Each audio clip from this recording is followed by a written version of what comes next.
ಓಂ ನಮಃ ಶಿವಾಯ್. ಭಾರತ್ ಮಾತಾ ಶಿವಶಕ್ತಿ ಅವತಾರ್ ಪಿತಾಶ್ರೀ ಬ್ರಹ್ಮ ಬಾಬಾರವರ ವಾಣಿ. ಓಂ.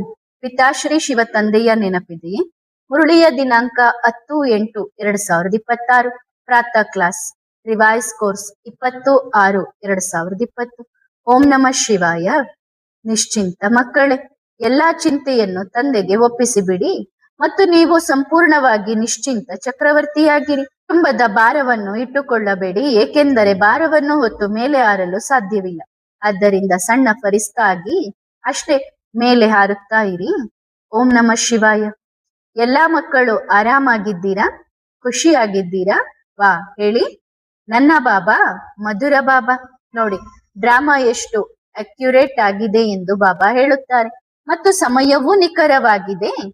ನಮ್ಮ ಮಿಲನವಾಗಬೇಕಾದಾಗ ಆ ಕ್ಷಣವು ನಿಖರವಾಗಿರುತ್ತದಲ್ಲವೇ? ನನ್ನ ಬಾಬಾ ಮತ್ತು ನನ್ನ ಮಿಲನದ ಕ್ಷಣವು ಅತ್ಯಂತ ಅಕ್ಯುರೇಟ್ ಆಗಿದೆ ಮತ್ತು ಬಂದಿದೆ. ಹಾಗಾದರೆ ಖುಷಿಯಾಗಿದ್ದೀರಾ? ಎಲ್ಲವೂ ಸರಿಯಾಗಿದೆಯೇ? ಶರೀರ ಚೆನ್ನಾಗಿದೆಯೇ? ಕೆಲಸ ಚೆನ್ನಾಗಿ ನಡೆಯುತ್ತಿದೆಯೇ? ಊಟಕ್ಕೆ ಯಾವುದೇ ತೊಂದರೆ ಇಲ್ಲವಲ್ಲ? ಅಷ್ಟೇ, ಮತ್ತೇನು ಬೇಕು? ಹೊಟ್ಟೆ ಏನು ಕೇಳುತ್ತದೆ? 2 ರೊಟ್ಟಿ ಕೇಳುತ್ತದೆ ತಾನೆ? ಹಾಗಾದರೆ ಸಮಯಕ್ಕೆ ಸರಿಯಾಗಿ 2 ರೊಟ್ಟಿ ಸಿಗುತ್ತಿರುವಾಗ ಭವಿಷ್ಯವನ್ನು ಯಾರು ನೋಡಿದ್ದಾರೆ? ನಾಳೆಯನ್ನು ಯಾರು ನೋಡಿದ್ದಾರೆ? ಯಾರು ನೋಡಿಲ್ಲ. ಹಾಗಾದರೆ ನಾಳೆಯ ಚಿಂತೆ ಏಕೆ?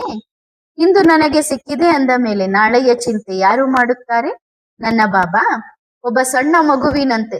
ಸಣ್ಣ ಮಗುವಿಗೆ ಯಾವುದೇ ಚಿಂತೆ ಇರುವುದಿಲ್ಲ. ಏಕೆಂದರೆ ತಂದೆ ಇದ್ದಾರೆ.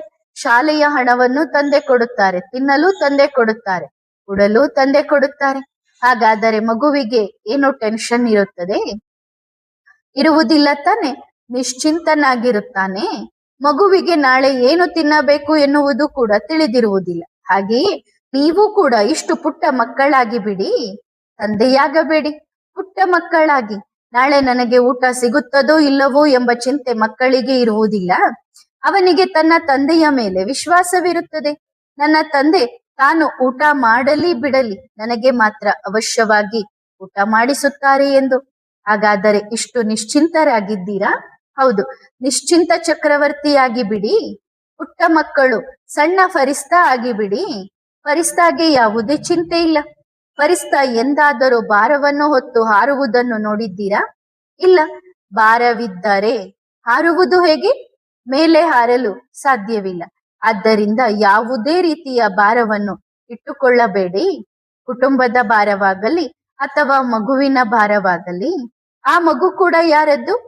ತಂದೆಯದ್ದು. ನೀವು ಶರೀರಕ್ಕೆ ಜನ್ಮ ನೀಡಿದ್ದೀರಿ ಮತ್ತು ತಂದೆಯು ಆತ್ಮಕ್ಕೆ ಜನ್ಮ ನೀಡಿದ್ದಾರೆ. ಆತ್ಮ ಇರುವವರೆಗೂ ಅದು ನಿಮ್ಮ ಮಗು ಶರೀರವಾಗಿದೆ.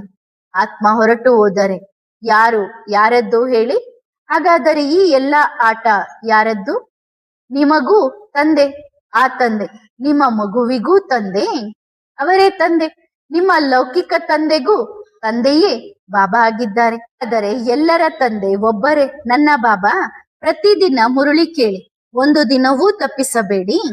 ಈ ದೃಢ ಸಂಕಲ್ಪವನ್ನು ನಿಮ್ಮಲ್ಲಿ ಮಾಡಿಕೊಳ್ಳಿ. ಆಗ ಬಾಬನ ವಿಶೇಷ ಸಹಾಯ ಸಿಗುತ್ತದೆ.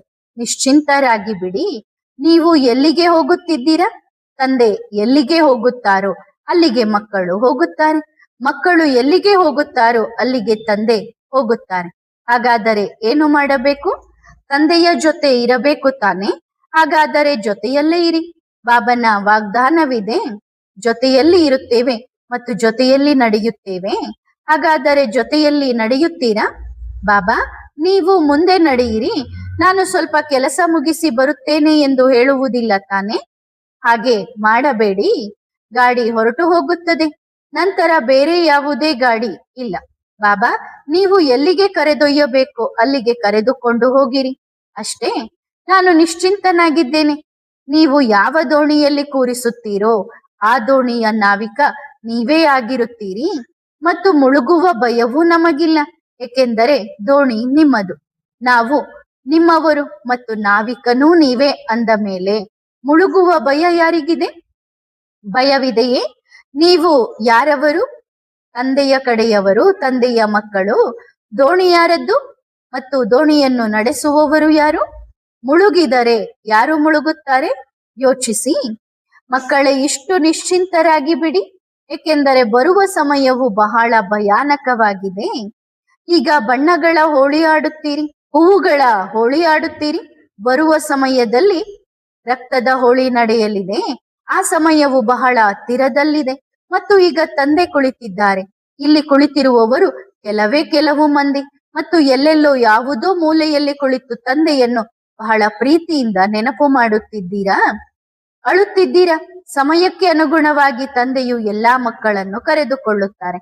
ಆದರೆ ಬರುವ ಸಮಯವು ಬಹಳ ಅಪಾಯಕಾರಿಯಾಗಿದೆ. ಯಾರು ನಮ್ಮವರು, ಯಾರು ಪರಕೀಯರು? ನನಗಂತೂ ನನ್ನ ಶಿವಬಾಬಾರನ್ನು ಹೊರತುಪಡಿಸಿ ಬೇರೆ ಯಾರೂ ಇಲ್ಲ. ಅಂತಹ ಸಮಯ ಬರಲಿದೆ.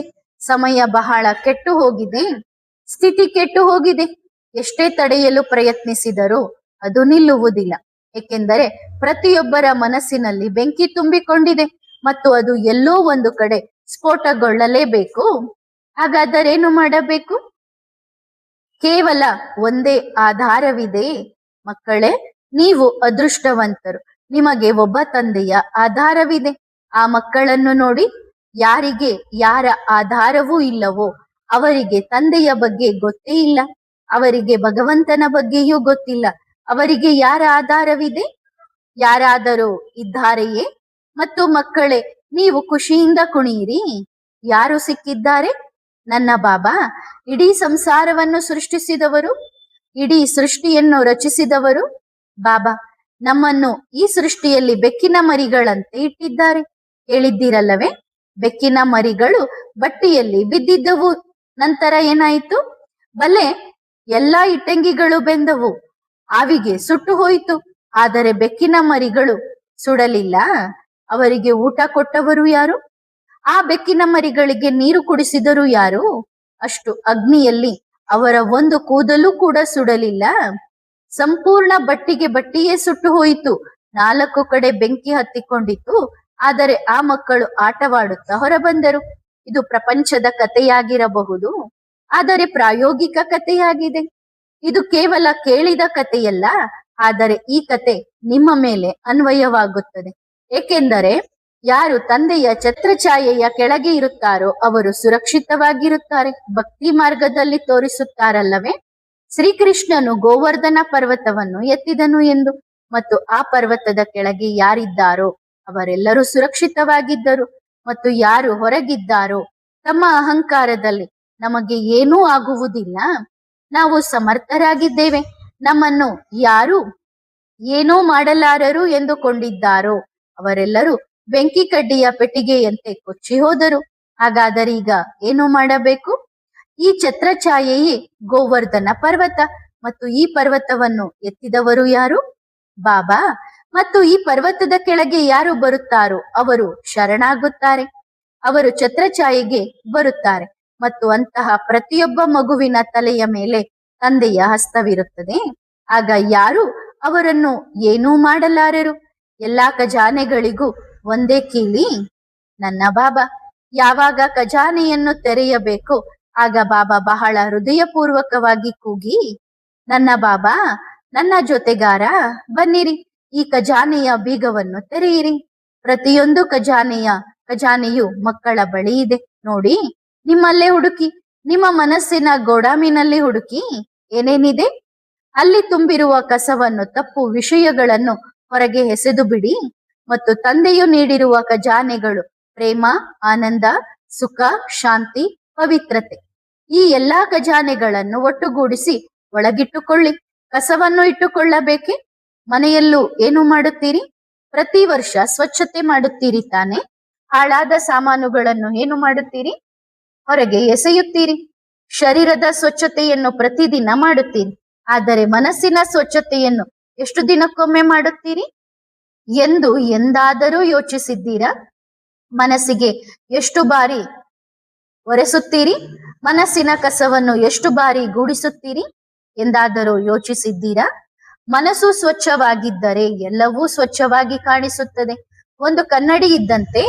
ಕನ್ನಡಿಯಲ್ಲಿ ಧೂಳು ಕುಳಿತಾಗ ನಿಮ್ಮ ಮುಖವನ್ನು ನೋಡಲು ಸಾಧ್ಯವೇ? ಬಹಳ ಮಸುಕಾಗಿ ಕಾಣಿಸುತ್ತದೆ. ಕೊರತೆ ಯಾವುದರಲ್ಲಿದೆ? ಮುಖದಲ್ಲೋ ಅಥವಾ ಕನ್ನಡಿಯಲ್ಲೋ? ಕನ್ನಡಿಯಲ್ಲಿದೆ. ಆ ಕನ್ನಡಿಯನ್ನು ಸ್ವಚ್ಛಗೊಳಿಸಿದರೆ ಎಲ್ಲವೂ ಸ್ಪಷ್ಟವಾಗಿ ಕಾಣಿಸುತ್ತದೆ, ಎಲ್ಲವೂ ಸ್ವಚ್ಛವಾಗಿ ಗೋಚರಿಸುತ್ತದೆ. ಹಾಗಾದರೆ ಏನು ಮಾಡಬೇಕು? ನಿಮ್ಮ ಮನಸ್ಸೆಂಬ ಕನ್ನಡಿಯನ್ನು ಸಂಪೂರ್ಣವಾಗಿ ಸ್ವಚ್ಛಗೊಳಿಸಬೇಕು. ಯಾವುದೇ ಕೊಳೆ ಇರಬಾರದು, ಯಾವುದೇ ಕಸ ಇರಬಾರದು. ಎಲ್ಲವನ್ನೂ ಸ್ವಚ್ಛಗೊಳಿಸಿ ಹೊರಗೆ ಎಸೆಯಿರಿ. ಕೊಳಕು ವಸ್ತುಗಳನ್ನು ಏನು ಮಾಡುತ್ತೀರಿ?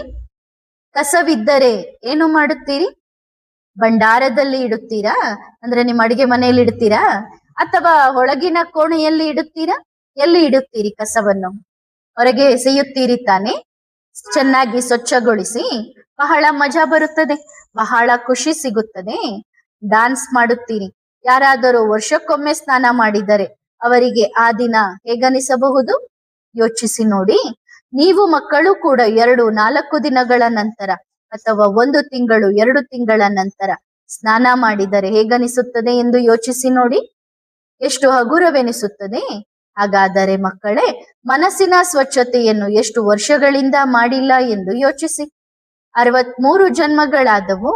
63 ಜನ್ಮಗಳಿಂದ ಮನಸ್ಸಿನ ಸ್ವಚ್ಛತೆ ಮಾಡಿಲ್ಲ ಎಂದ ಮೇಲೆ ಎಷ್ಟು ತೊಂದರೆಯಾಗಬಹುದು, ಎಷ್ಟು ದುಃಖವಾಗಬಹುದು.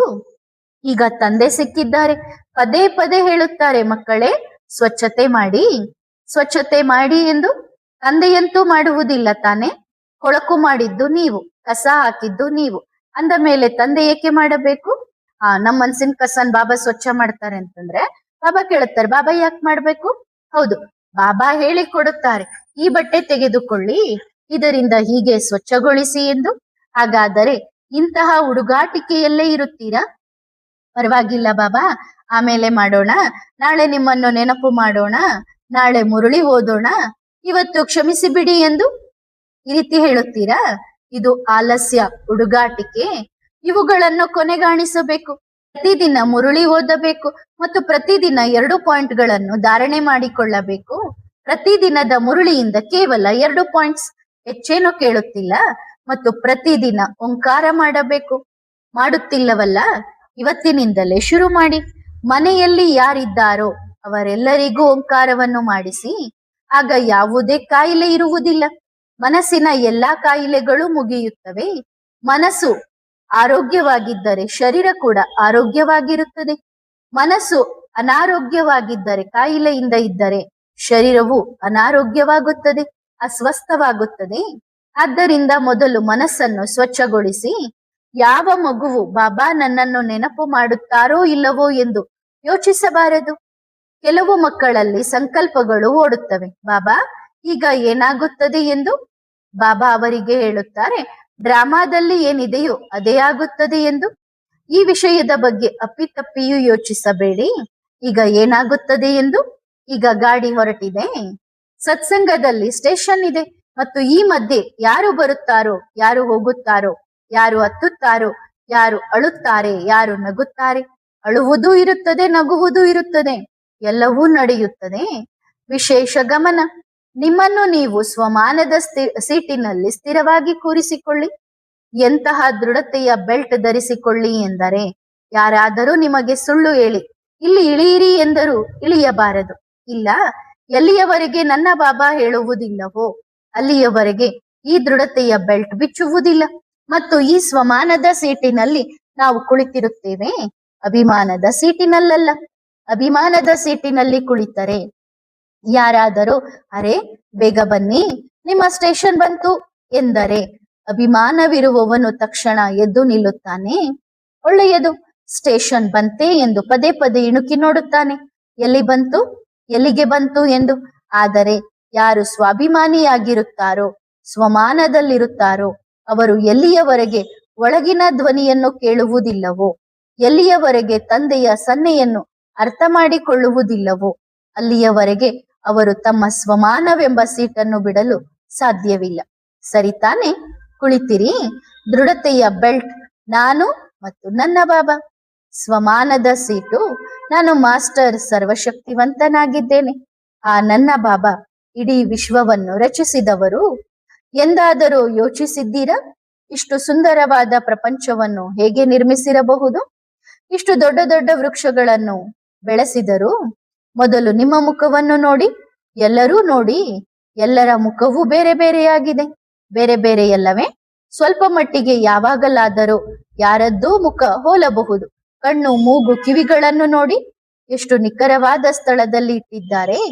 ಹಾಗಾದರೆ ಅವರು ಎಷ್ಟು ದೊಡ್ಡ ಕಲಾವಿದರಿರಬಹುದು. ಯಾರೋ ಒಬ್ಬರು ಸಣ್ಣ ಚಿತ್ರ ಬಿಡಿಸಿದರೆ ತಾನೇ ಪ್ರಪಂಚದ ಅತಿ ದೊಡ್ಡ ಕಲಾವಿದ ಎಂದುಕೊಳ್ಳುತ್ತಾರೆ.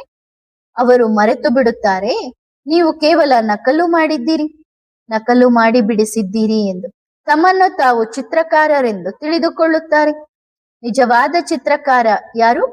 ಯಾರು ಯಾವುದೇ ನಕಲು ಮಾಡದೆ ಎಲ್ಲರ ಚಿತ್ರಗಳನ್ನು ಬಿಡಿಸಿಟ್ಟಿದ್ದಾರೋ ಅವರು. ಹಾಗಾದರೆ ನಿಜವಾದ ಚಿತ್ರಕಾರ ಯಾರು? ಯಾರು ಯಾರ ನಕಲನ್ನೂ ಮಾಡಲಿಲ್ಲ, ಅಂದ್ರೆ ಇನ್ನೊಬ್ಬರನ್ನ ಕಾಪಿ ಮಾಡಲಿಲ್ಲ, ಮತ್ತು ಪ್ರತಿಯೊಂದು ಆತ್ಮಕ್ಕೆ ಅವರದೇ ಆದಂತ ಚಿತ್ರವನ್ನು ಬಿಡಿಸಿಕೊಟ್ಟರು. ಶಿವಬಾಬಾ ಒಬ್ರನ್ನ ನೋಡಿ ಇನ್ನೊಬ್ರನ್ನ ಕಾಪಿ ಮಾಡ್ಲಿಲ್ಲ. ನಾವೆಲ್ಲರ ಮುಖಗಳನ್ನ ಒಬ್ರಿಗಿಂತ ಒಬ್ರದ್ದು ಡಿಫ್ರೆಂಟ್ ಆಗಿ ಮಾಡಿಟ್ಟಿದ್ದಾರೆ ಅಂದ್ರೆ ಅವರಂತ ಕಲಾವಿದ ಯಾರಿದ್ದಾರೆ ನೋಡಿ. ನಿಮ್ಮ ಚಿತ್ರಗಳನ್ನು ಹೇಗಿದೆ? ಇದು ಅವರ ಕಲಾಕೃತಿ. ಪ್ರಪಂಚದ ಅತಿ ದೊಡ್ಡ ಕಲಾವಿದ ನನ್ನ ಬಾಬಾ ಒಬ್ಬರೇ. ಮತ್ತು ಅದ್ಭುತವಾದ ವಿಷಯವೆಂದರೆ ಅವರು ತಮ್ಮ ಚಿತ್ರವನ್ನೇ ಬಿಡಿಸಿಕೊಳ್ಳಲಿಲ್ಲ. ಎಲ್ಲರದ್ದೂ ಬಿಡಿಸಿದರು, ಆದರೆ ತಮ್ಮ ಚಿತ್ರವನ್ನು ಬಿಡಿಸಿಕೊಳ್ಳಲಿಲ್ಲ. ಅವರು ತಮ್ಮ ಚಿತ್ರವನ್ನು ಬಿಡಿಸಿಕೊಂಡಿದ್ದಾರೆ. ಯೋಚಿಸಿ, ಅವರು ಹೇಗೆ ಬಿಡಿಸುತ್ತಿದ್ದರು? ಲಕ್ಷ್ಮೀನಾರಾಯಣರ ಇಷ್ಟು ಸುಂದರವಾದ ಚಿತ್ರವನ್ನು ಬಿಡಿಸಬಲ್ಲವರು ತಮ್ಮ ಚಿತ್ರವನ್ನು ಹೇಗೆ ಬಿಡಿಸುತ್ತಿದ್ದರು ಎಂದು ಯೋಚಿಸಿ. ಆದರೆ ಅಂತಹ ಚಿತ್ರವೇ ಇರಲಿಲ್ಲ ಅವರಿಗಾಗಿ. ಎಲ್ಲಾ ಕಲಾಕೃತಿಯನ್ನು ಲಕ್ಷ್ಮೀನಾರಾಯಣರಲ್ಲಿ ತುಂಬಿದರು. ಅವರು ಅತಿ ದೊಡ್ಡ ಚಿತ್ರಕಾರ ಹೇಳುತ್ತಾರಲ್ಲವೇ. ಈ ಚಿತ್ರಕಾರ ಯಾರು? ಯಾರು ಹೂವಿನ ಮೇಲೆ ಶೃಂಗಾರ ಮಾಡಿದ್ದಾರೋ ಅವರು. ಆ ಹೂವಿನಲ್ಲಿ ಬಣ್ಣ ಎಲ್ಲಿಂದ ಬಂತು? ರೂಪ ಎಲ್ಲಿಂದ ಬಂತು? ಅದರಲ್ಲಿ ಸುಗಂಧ ಎಲ್ಲಿಂದ ಬಂತು? ಅವರು ಅಂತಹ ಚಿತ್ರಕಾರ. ಇವರು ಕೇವಲ ನಕಲು ಮಾಡಿದ್ದಾರೆ. ಅಸಲಿ ಮಾಡಿ ತೋರಿಸಲಿ, ಇದರಲ್ಲಿ ಸುಗಂಧ ತುಂಬಿ ತೋರಿಸಲಿ ಸಾಧ್ಯವೇ? ಸಾಧ್ಯವಿಲ್ಲ. ಇದರಲ್ಲಿ ರಸ ತುಂಬಿ ತೋರಿಸಲಿ ಯಾರಾದರೂ ಮಾಡುವರೆ? ಹಾಗಾದರೆ ಯಾರು ತಮ್ಮನ್ನು ಚಿತ್ರಕಾರರೆಂದು ಹೇಳಿಕೊಳ್ಳುತ್ತಾರೆ? ನಾವು ಅತಿ ದೊಡ್ಡ ಚಿತ್ರಕಾರರು ಎಂದು. ತಂದೆಗಿಂತ ದೊಡ್ಡ ಚಿತ್ರಕಾರ ಈ ಪ್ರಪಂಚದಲ್ಲಿ, ಈ ಇಡೀ ವಿಶ್ವದಲ್ಲಿ ಹುಟ್ಟಲೇ ಇಲ್ಲ. ನೀವು ಮಾಡಿದರೆ ಚಿತ್ರದ ಕಾಪಿ ಮಾಡಬಹುದು. ಈ ಚಿತ್ರವನ್ನು ಬಿಡಿಸಿದರು ಇದರಲ್ಲಿ ಆತ್ಮವನ್ನು ಎಲ್ಲಿಂದ ತರುತ್ತೀರಿ? ಮಣ್ಣಿನ ಬೊಂಬೆಯನ್ನಂತೂ ಮಾಡಿದಿರಿ, ಆದರೆ ಆತ್ಮ ಎಲ್ಲಿಂದ ಬರುತ್ತದೆ? ಇದು ನಡೆಯುವುದು ಹೇಗೆ? ನೋಡುವುದು ಹೇಗೆ? ಮಾತನಾಡುವುದು ಹೇಗೆ? ಮಣ್ಣಿನ ಬೊಂಬೆಯನ್ನು ಮಾಡಿದರು ಮತ್ತು ಆ ಚಿತ್ರಕಾರನು ಮಣ್ಣಿನ ಬೊಂಬೆಯ ಜೊತೆಗೆ ಅದರಲ್ಲಿ ಜೀವ ತುಂಬಿದನು, ಆತ್ಮವನ್ನು ತುಂಬಿದನು. ಇಂದು ನೀವು ಕುಳಿತಿದ್ದೀರಿ, ಆ ಚಿತ್ರಕಾರನು ನಿರ್ಮಿಸಿದ್ದಾನೆ. ಈ ಆತ್ಮವು, ಈ ಶರೀರವು ಎರಡು ಆ ಚಿತ್ರಕಾರನ ರಚನೆಯಾಗಿದೆ. ಎಂದಾದರೂ ಕುಳಿತು ಯೋಚಿಸಿ. ತಂದೆ ಎನ್ನುತ್ತೀರಿ, ಎಂದಾದರೂ ಶಕ್ತಿಗಳನ್ನು ಸ್ಮರಣೆ ಮಾಡುತ್ತೀರಾ? ಅಂದ್ರೆ ಶಿವಬಾಬನ ಶಕ್ತಿಗಳನ್ನ ಸ್ಮರಣೆ ಮಾಡುತ್ತೀರಾ?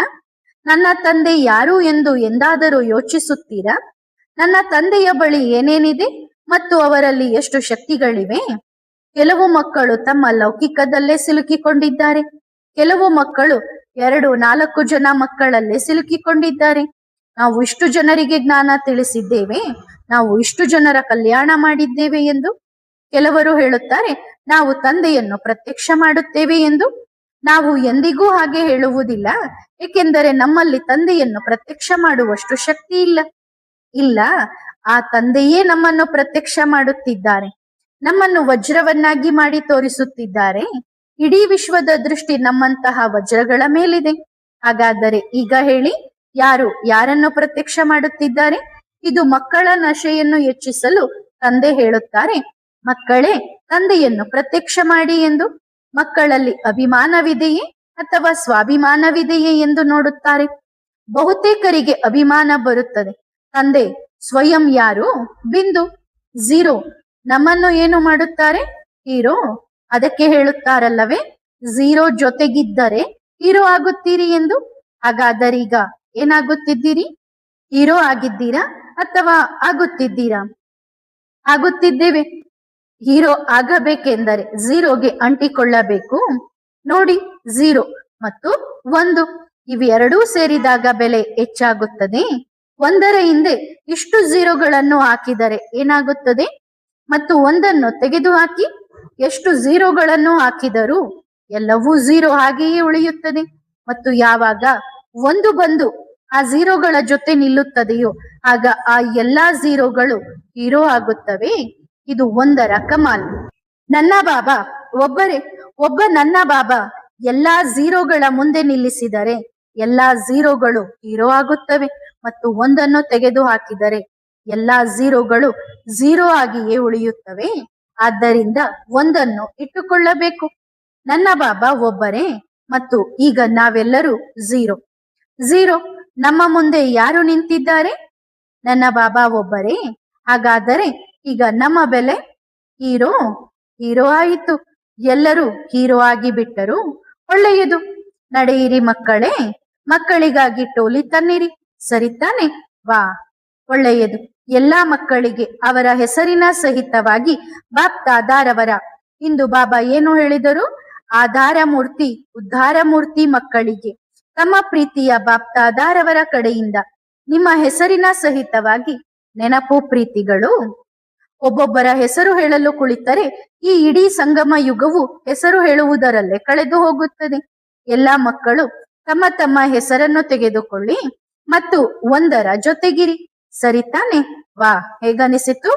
ಮಧುರಾತಿ ಮಧುರ ಬಾಬಾ, ಮಧುರ ಟೋಲಿ. ಆತ್ಮಿಕ ಮಕ್ಕಳು ಆತ್ಮಿಕ ಮಾತ್ ಪಿತಾ ಬಾಪ್ ದಾದಾರವರಿಗೆ ಮಾಡುವ ನೆನಪು ಪ್ರೀತಿ ಮತ್ತು ನಮಸ್ತೆ. ಧನ್ಯವಾದ ಬಾಬಾ, ಶುಕ್ರಿಯಾ. ವರದಾನ: ಫರಿಸ್ತಾಭವ. ಎಲ್ಲಾ ಮಕ್ಕಳು ಸದಾ ಫರಿಸ್ತಾಗಳಂತೆ ಡಬಲ್ ಲೈಟ್ ಸ್ಥಿತಿಯಲ್ಲಿ ಸ್ಥಿತರಾಗಿರುತ್ತೀರಾ? ಫರಿಸ್ತಾಗಳ ಬಗ್ಗೆ ಇರುವ ಗಾಯನವು ನಮ್ಮದೇ ಗಾಯನವಾಗಿದೆ ಎಂದು ಅನುಭವ ಮಾಡುತ್ತೀರಾ? ಈ ಹಳೆಯ ದೇಹದಲ್ಲಿದ್ದರೂ ದೇಹದ ಅಭಿಮಾನದಿಂದ ಅತೀತರಾಗಿರುವುದು, ಇದನ್ನೇ ಫರಿಸ್ತಾ ಜೀವನ ಎನ್ನುತ್ತಾರೆ. ಸದಾ ಹಗುರವಾಗಿರುವುದರಿಂದ ಶ್ರೇಷ್ಠ ಸ್ಥಿತಿಯಲ್ಲೇ ಇರುತ್ತೀರಿ. ಒಂದು ವೇಳೆ ಕೆಳಗಿನ ಸ್ಥಿತಿಗೆ ಬರುತ್ತೀರಿ ಎಂದರೆ ಅವಶ್ಯವಾಗಿ ಭಾರವಿದೆ ಎಂದರ್ಥ. ಫರಿಸ್ತಾ ಎಂದರೆ ಬಂಧನ ಮುಕ್ತ, ಯಾವುದೇ ಸಂಬಂಧವಿಲ್ಲ, ದೇಹದೊಂದಿಗೂ ಸಂಬಂಧವಿಲ್ಲ, ಕೇವಲ ನಿಮಿತ್ತ ಮಾತ್ರ. ಕಾರ್ಯಕ್ಕಾಗಿ ಆಧಾರವನ್ನು ಪಡೆದು ನಂತರ ನಿಶ್ಚಿಂತ. ಒಳ್ಳೆಯದು. ಓಂ ನಮಃ ಶಿವಾಯ.